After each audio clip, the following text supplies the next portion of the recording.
Sri Sai astro உங்கள் இல்லம் தேடி வரும் ஜோதிடம். தினம் ஒரு தகவலில் நம்ம இன்னைக்கு பார்க்கக்கூடியது 27 நட்சத்திரங்களுக்குரிய பகை நட்சத்திரங்கள். நம்ம ஒவ்வொருவரோட ஜாதகத்திலும் நம் பிறந்த ராசி நட்சத்திரம் என்பது உண்டு. அந்த நட்சத்திர வரிசையில்தான் நமக்கான திசா புத்திகள் எடுக்கப்படுகிறது.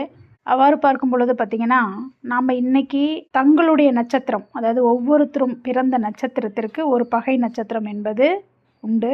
அந்த பகை நட்சத்திரம் எது என்று தெரியாமல் நாம் தின சம்பவங்களான ஒருவரிடம் நட்பு வைத்துக் கொள்வது மற்றும் ஒரு காரியங்களை செய்வதற்கு அந்த நாள் தேர்ந்தெடுக்கப்படக்கூடிய நட்சத்திரம் நமக்கான பகை நட்சத்திரம் தானா என்று தெரியாமல் தேர்ந்தெடுப்பது, அதனால் காரிய தடைகள் மற்றும் பார்த்தீங்கன்னா விபத்துகள், தேவையில்லாத மன வருத்தங்கள், சங்கடங்கள், உடல்நிலையில பாதிப்புகள் இவைகள் எல்லாமே ஏற்படும் என்பதற்கு அவரவர்களுடைய நட்சத்திரத்திற்கு பகை நட்சத்திரம் எது என்று தெரியாமல் அந்த நாளுக்குரிய நட்சத்திரங்களை எடுத்து கையாளுவதுதான் காரணமாக இருக்கும். சரிங்க, எங்களோட நட்சத்திரம் இந்த நட்சத்திரம், நான் பிறந்தது இந்த நட்சத்திரத்திற்கு பகை நட்சத்திரம் எது என்று நான் எப்படி தெரிந்து கொள்வது?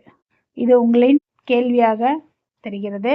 இதோ உங்களுக்கான பகை நட்சத்திரங்கள். நீங்கள் அஸ்வினி நட்சத்திரத்தில் பிறந்தீர்கள் என்றால் உங்களுக்கு சித்திரை, மூலம், மிருகசீரிஷம் இந்த நட்சத்திரங்கள் கட்டாயம் பகை நட்சத்திரங்களாக வரும். ஆகையால் அஸ்வினி நட்சத்திரத்தில் பிறந்த நீங்கள் சித்திரை, மூலம், மிருகசீரிஷம் இந்த நட்சத்திரங்களை தவிர்ப்பது நன்மை. பரணி நட்சத்திரத்தில் பிறந்தவர்களா நீங்கள் கேட்டை நட்சத்திரத்தை தவிர்ப்பது நல்லது. அதே போல கிருத்திகை நட்சத்திரத்தில் பிறந்தவர்கள் அனுஷ நட்சத்திரத்தை தவிர்ப்பது நல்லது. ரோகிணி நட்சத்திரத்தில் பிறந்தவர்கள் விஷாக நட்சத்திரத்தை தவிர்ப்பது நல்லது. மிருகசீரிஷம் நட்சத்திரத்தில் பிறந்தவர்கள் நீங்கள் என்றால் சுவாதி நட்சத்திரத்தை தவிர்ப்பது நல்லது. திருவாதிரை நட்சத்திரத்தில் பிறந்தவர்களானால் அவர்கள் அவிட்ட நட்சத்திரத்தை தவிர்ப்பது நல்லது. புனர்பூசம் நட்சத்திரத்தில் பிறந்தவர்களானால் திருவோண நட்சத்திரத்தை தவிர்ப்பது நல்லது. பூச நட்சத்திரத்தில் பிறந்தவர்கள் உத்திராடம் நட்சத்திரத்தை தவிர்ப்பது நல்லது. ஆயில்யம் நட்சத்திரத்தில் பிறந்தவர்கள் பூராட நட்சத்திரத்தை தவிர்ப்பது நல்லது. மகம் நட்சத்திரத்தில் பிறந்தவர்கள் என்றால் ரேவதி நட்சத்திரத்தை தவிர்ப்பது நல்லது. பூரம் நட்சத்திரத்தில் பிறந்தவர்களாகனால் உத்திரட்டாதி நட்சத்திரத்தை தவிர்ப்பது நல்லது. உத்திரம் நட்சத்திரத்தில் பிறந்தவர்களா பூரட்டாதி நட்சத்திரத்தை தவிர்ப்பது நல்லது. ஹஸ்தம் நட்சத்திரத்தில் பிறந்தவர்கள் என்றால் சதயத்தை தவிர்ப்பது நல்லது.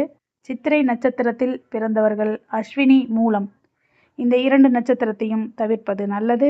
சுவாதி நட்சத்திரத்தில் பிறந்தவர்கள் மிருகசீரிஷம் நட்சத்திரத்தை தவிர்ப்பது நல்லது. விசாகம் நட்சத்திரத்தை பிறந்தவர்கள் ரோகிணி நட்சத்திரத்தை தவிர்ப்பது நல்லது.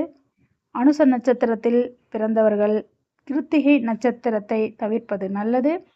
கேட்டை நட்சத்திரத்தில் பிறந்தவர்கள் பரணி நட்சத்திரத்தை தவிர்ப்பது நல்லது. மூலம் நட்சத்திரத்தில் பிறந்தவர்கள் அஸ்வினி, சித்திரை இந்த 2 நட்சத்திரங்களையும் தவிர்ப்பது நல்லது. பூராடம் நட்சத்திரத்தில் பிறந்தவர்கள் ஆயில்யம் நட்சத்திரத்தை தவிர்ப்பது நல்லது. உத்திராடம் நட்சத்திரத்தில் பிறந்தவர்கள் என்றால் பூசத்தை தவிர்ப்பது நல்லது. திருவோணம் நட்சத்திரத்தில் பிறந்தவர்கள் புனர்பூசம் நட்சத்திரத்தை தவிர்ப்பது நல்லது. அவிட்டம் நட்சத்திரத்தில் பிறந்தவர்கள் திருவாதிரை நட்சத்திரத்தை தவிர்ப்பது நல்லது. சதயம் நட்சத்திரத்தில் பிறந்தவர்கள் ஹஸ்த நட்சத்திரத்தை தவிர்ப்பது நல்லது. பூரட்டாதி நட்சத்திரத்தில் பிறந்தவர்கள் உத்திரம் நட்சத்திரத்தை தவிர்ப்பது நல்லது. உத்திரட்டாதி நட்சத்திரத்தில் பிறந்தவர்கள் பூரம் நட்சத்திரத்தை தவிர்ப்பது நல்லது. ரேவதி நட்சத்திரத்தில் பிறந்தவர்கள் மகம் நட்சத்திரத்தை தவிர்ப்பது நல்லது. இவ்வாறு இந்த 27 நட்சத்திரத்திற்கும் எந்த நட்சத்திரங்கள் பகை நட்சத்திரங்களாக வரும் என்பதை தெரியப்படுத்தியுள்ளோம். இதை நீங்கள் திருமண பொருத்தத்திற்கும் எடுத்துக்கொள்ளலாம். உங்களின் நட்சத்திரம் எதுவென்று பாருங்கள்.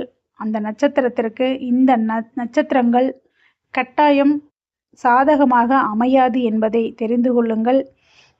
இந்த நட்சத்திரத்தில் உரியவர்கள் உங்களுக்கு நண்பர்களாக இருந்தால் அவர்களிடம் சற்று நீங்கள் தள்ளி நிற்பது நல்லது. உங்களுக்கான தேவைகளை பூர்த்தி பண்ணுவதற்கு உங்களின் நட்பு நட்சத்திரம் எது, பகை நட்சத்திரம் எது என்பதை தெரிந்து பயன்படுத்துங்கள்.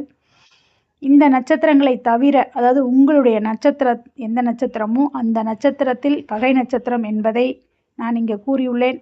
அதை உணர்ந்து மீதமுள்ள நட்சத்திரங்கள் உங்களுக்கு நன்மை தரக்கூடிய நட்சத்திரங்களாகவே அமையும் என்பதையும் கூறி மீண்டும் ஒரு தகவலுடன் ஸ்ரீ சாய் ஆஸ்ட்ரோ உங்கள் இல்லம் தேடி வரும் ஜோதிடம். உங்களுக்கு இந்த தகவல் பிடித்திருந்தா லைக் பண்ணுங்க, ஷேர் பண்ணுங்க, கமெண்ட்ல உங்க நட்சத்திரம் எதுவென்று தெரியப்படுத்துங்கள். நன்றி. சேலம் விஜயலட்சுமி.